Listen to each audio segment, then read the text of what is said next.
Welcome to Unlearning Ignorance, a podcast where once a month we discuss a commonly divisive issue and attempt to fairly represent multiple perspectives.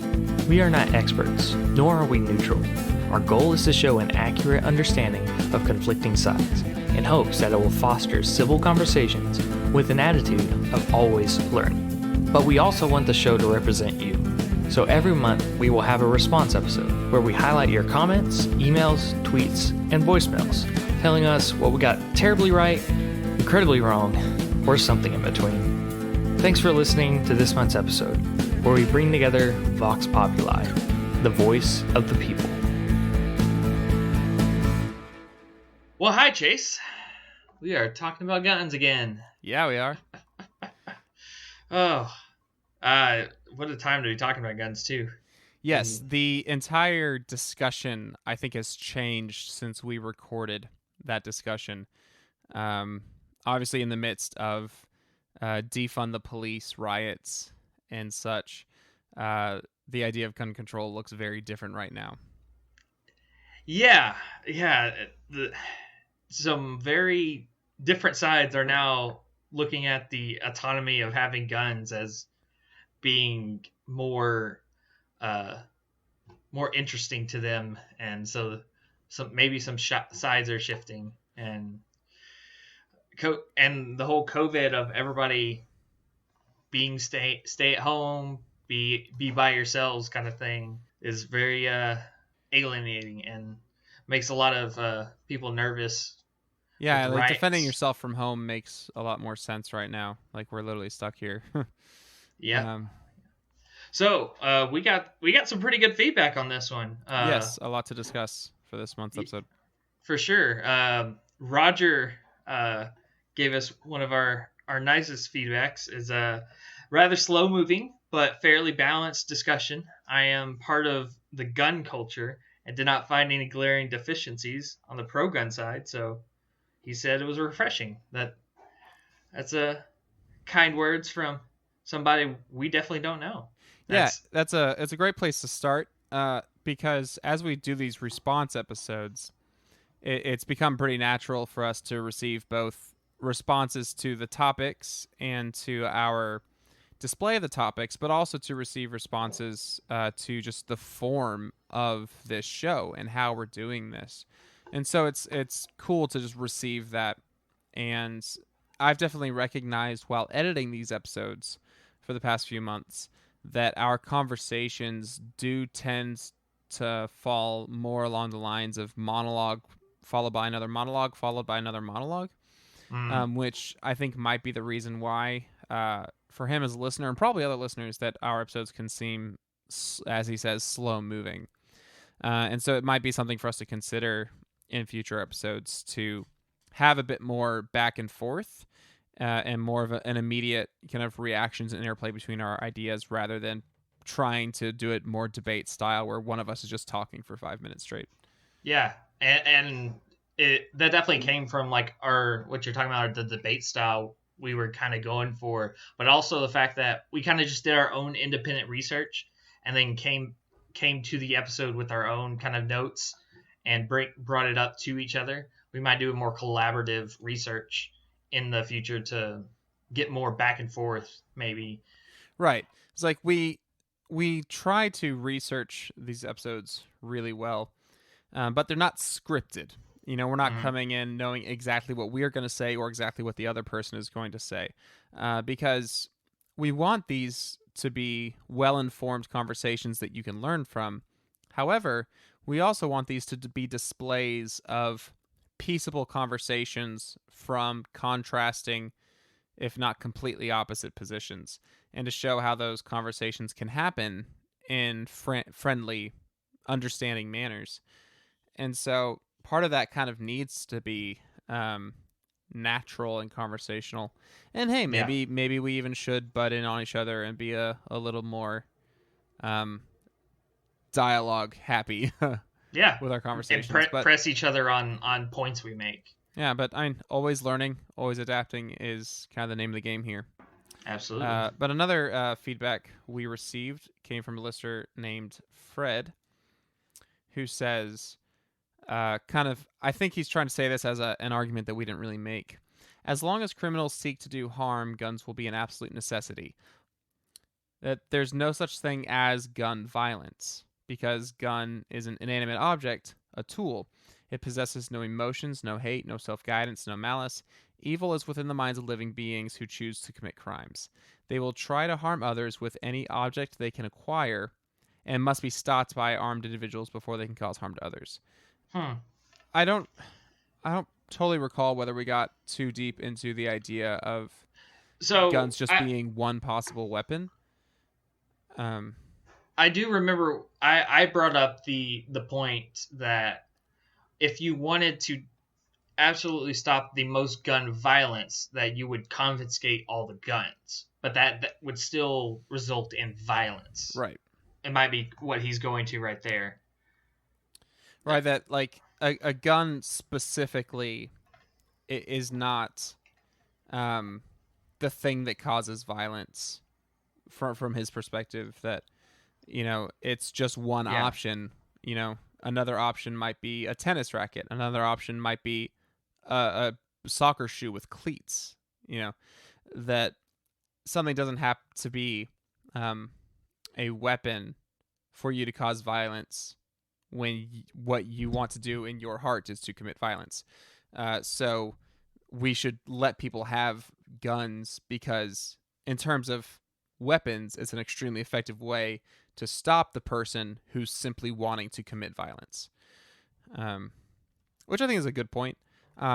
There's definitely aspects of our gun control episode that we didn't get into that would have been redundant with our pacifism episode that we had published a few months earlier. So if you feel like ideas of using violence to stop violence and other ideas of nonviolence weren't covered well in our gun control episode, I would recommend going back to listen to the pacifism one.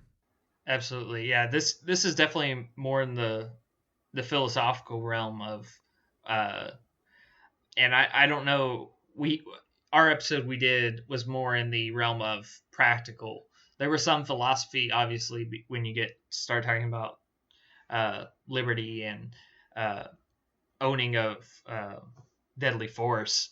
But yeah, we were much more trying to address the practical of, like, what do guns practically do, and whether or not they are tools for good or evil in the hands of people, and not really wrestling with the idea of guns not having agency. Like, we just kind of breeze past that. John had a short one, but is pointed, I'm not in favor of disarming the poor. And that is very historically accurate, because the more regulations that come with gun control, the harder it is for poor people to get it, because the more it costs dealers to have to sell the guns.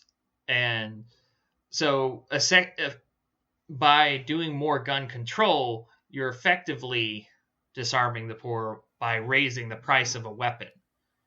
Sure. Well, this comment I thought was really insightful, especially just with the information that people have been focusing on in recent months in light of the Black Lives Matter movement, which, of course, from that came the Defund the Police movement.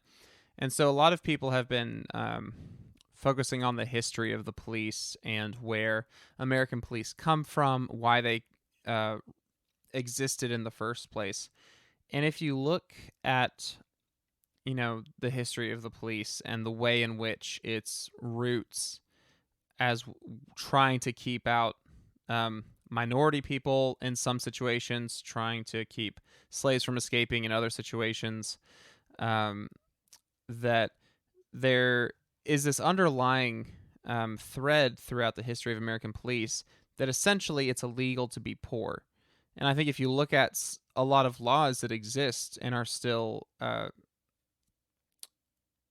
policed today, there's a lot about being poor or being homeless, and trying to just survive when you don't have a way to pay for a roof over your heads, that necessitates you breaking laws.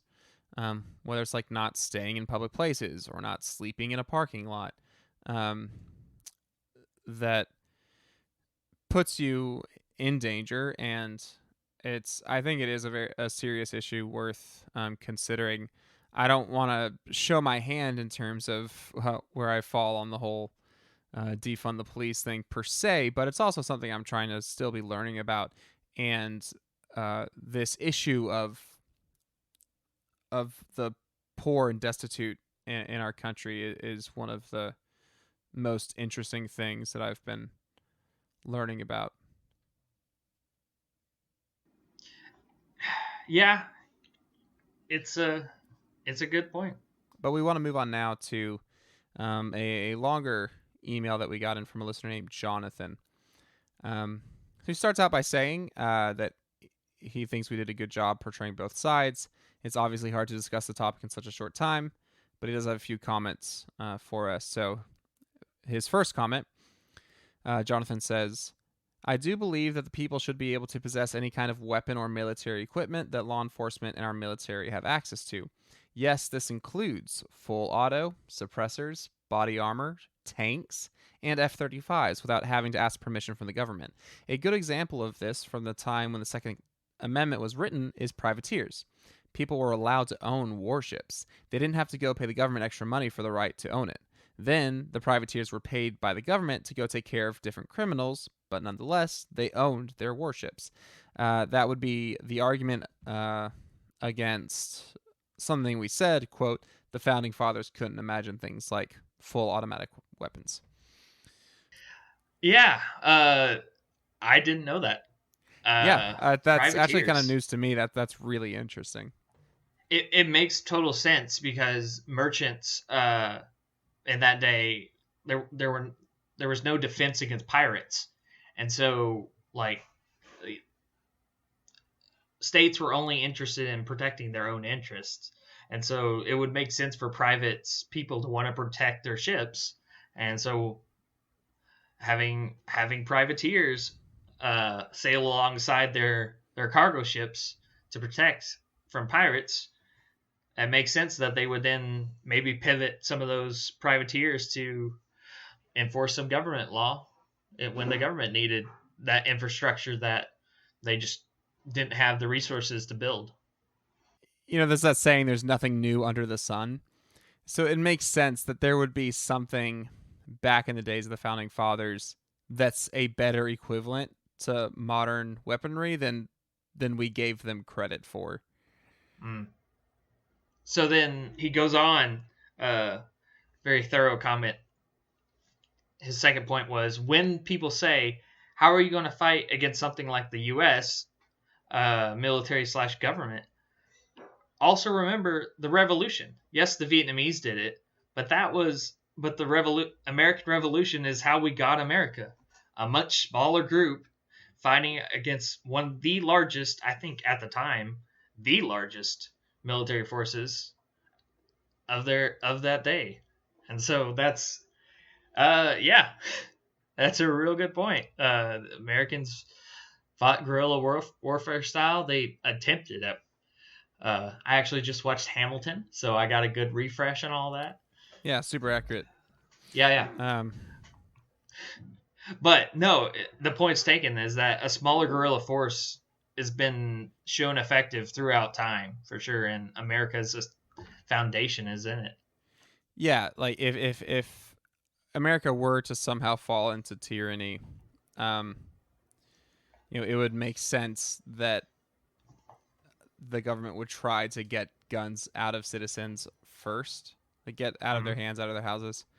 And history shows that if it was the people of America going up against the military of America, that they'd actually have a chance.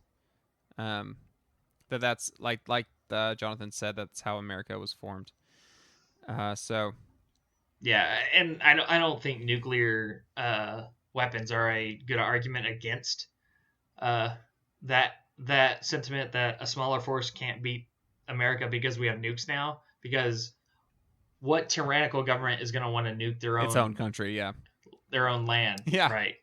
that'd be a pretty terrible way to Yeah. run a Essentially country. losing all those resources. Yeah. You want to, anyways. So his third comment here. Yeah, he says, Oh. I don't know where all of your research came from, but I would suggest looking at the T.Rex Arms YouTube channel. They have lots of shooting videos, but they also have lots of videos talking about this kind of stuff. Also, Season 1, Episode 15 of the Empty Brass podcast has the CEO of T-Rex Arms on it talking about these issues as well. Yeah, I listened to a lot of that podcast, and the CEO brought up an interesting point contrasting gun culture being pro-gun versus pro-Second Amendment, and that being pro-Second Amendment, you've actually grappled with the idea of the responsibility of the militia. So the Second Amendment talks about having a well regulated militia, and so he wanted to emphasize that being pro-gun can just mean, oh, I like to go shoot things and shoot at things and maybe carry a gun for self-defense. But that being pro-Second Amendment is this next level of recognizing the responsibility of carrying a weapon and being able to use that weapon for the defense of the Constitution and the American government if either a tyrannical government, foreign or domestic, were to impose itself upon the United States. So yeah, that was an interesting. I enjoyed that. I actually look forward to finishing that podcast. Great. But I liked it. Good suggestion, Jonathan. Yeah, thank you for that, Jonathan.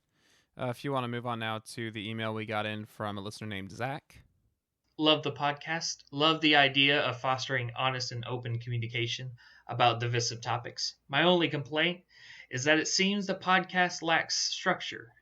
I understand that the 4th episode is still in its infancy, but that's mainly the reason I want to bring it to your attention. Both speakers touched on the most of the major points of the issue, but I felt not having a true response to them.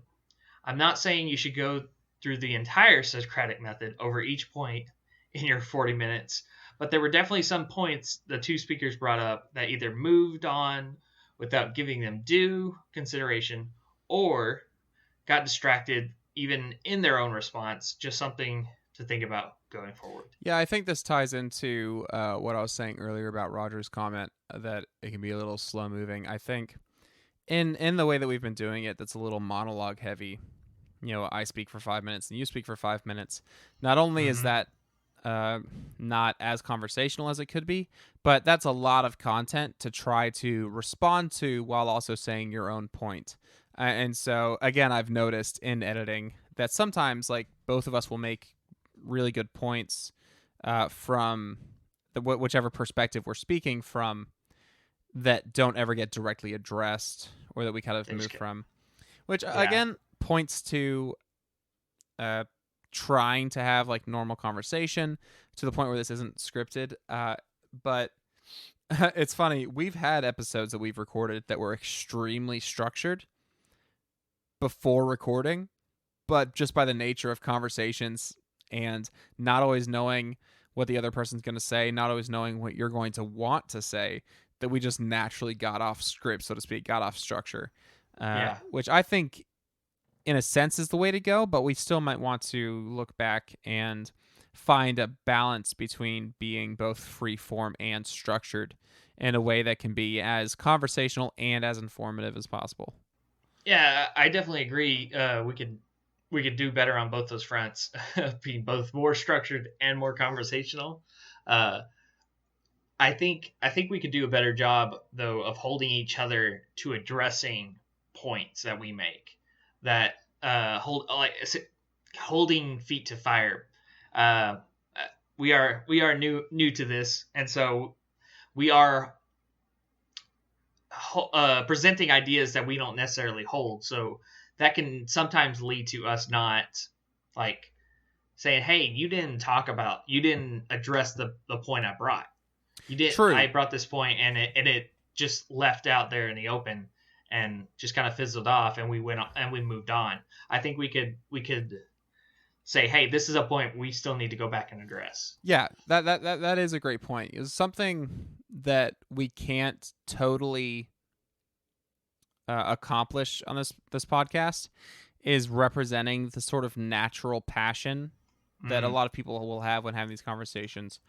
And of course, like we kind of want the passion to be dialed down, at least in terms where passion turns into like anger or frustration.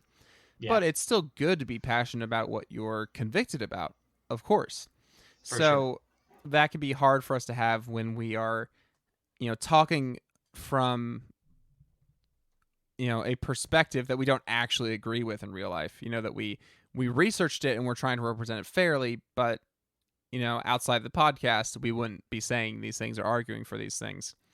And in doing so, I think you made a great point that we might say a topic that, we're just spouting out from a place of representation and research, whereas in real life, if I passionately make a point that's really important to me, then I'm going to say, hey, I need you to address this.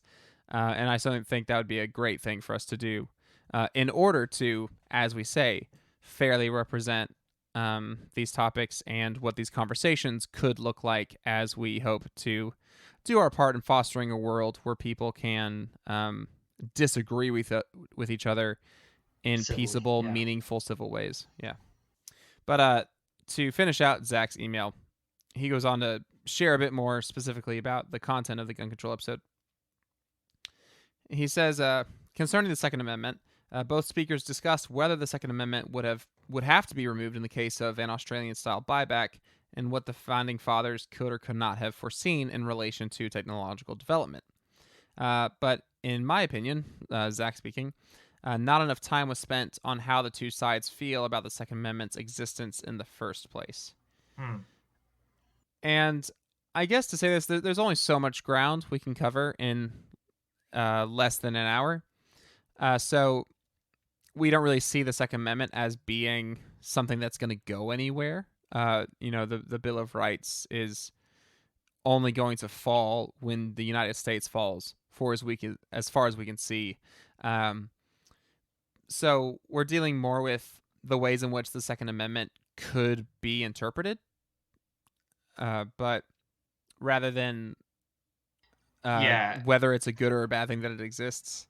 From what we're looking at least in the government's side, the people passing the most legislation, moving the most needles of any substance, is the Supreme Court. They are the ones. Their interpretation of the Constitution has made the most waves. I mean, we could just think the most recently their interpretation of marriage, or even Heller before that. Right. You could argue that the Supreme Court is making more changes to laws than the legislative branch at this point by providing new interpretations of existing law rather than actually bringing new law in, which is really hard to do when your legislative branch of the government is nearly a 50-50 split between Democrats and Republicans. Yeah, I think one of their most recent rulings, half of Oklahoma now is under the rule of a lot of Native Americans, based on some historical treaties that were signed. Yeah, and so they are making a lot of very effective decisions. He does go on to defend his argument. The Constitution was not immutable. In fact, it has been changed relatively recently in our nation's history to good effect. That's what all of the amendments are. I just feel like the speakers assumed grounding in philosophy of the use of force that less informed listeners might find confusing or alienating. The use of force by citizens or the state was mentioned almost in passing. While I feel as though it is the grounding of the discussion, it is seen as a given that people have to sacrifice freedom for security instead of laid out for the listeners. Yeah, so not to be too redundant of things that have already been said, I think between trying to focus in on different viewpoints of gun control, specifically knowing that the Second Amendment will remain in place, and 2, trying not to be redundant with things that were already covered in the pacifism episode. That's probably the main reasons why we didn't get into that. But I do think there's a good chance that we missed maybe the undergirding of why some pro-control people would be pro-control, and falling on sides of nonviolence or, non-weapon or pacifism would absolutely be the types of people that would then turn around and want the greatest gun control possible under most circumstances. See pacifism episode.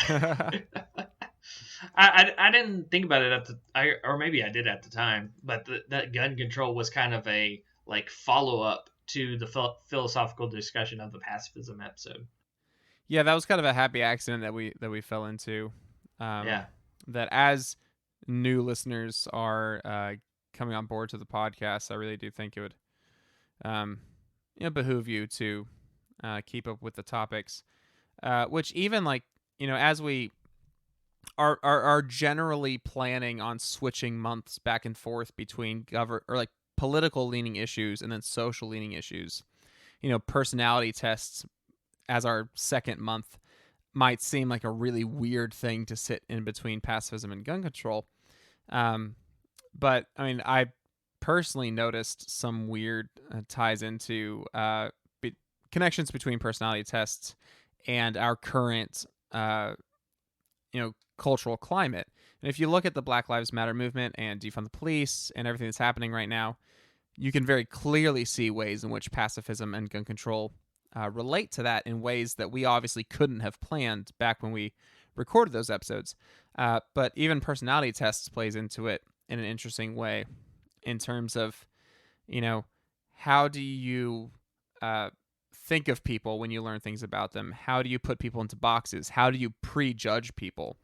That's stuff that is heavily important when we talk about Black Lives Matter and racism that has similarities in personality tests. And I went on that little rant just to say that we, in the just the craziness of what was going on in June, personality tests episode, we didn't give it very much online presence because it felt kind of off topic and disrespectful to some extent from everything else that was going on yet. So we actually tabled doing a response episode on that. But if you as a listener are hearing this and want to go back and listen to personality tests episode and provide feedback on that and see how we did, we would love to eventually release a response episode once we've received more feedback on it. Yeah. Well, Chase, it was a lot of good feedback again on this one, and look forward to the next one. Yeah, and just listeners, we appreciate the accountability that comes from you helping us as the hosts to be always learning, which is the same gift that we are trying to impart upon you with Unlearning Ignorance.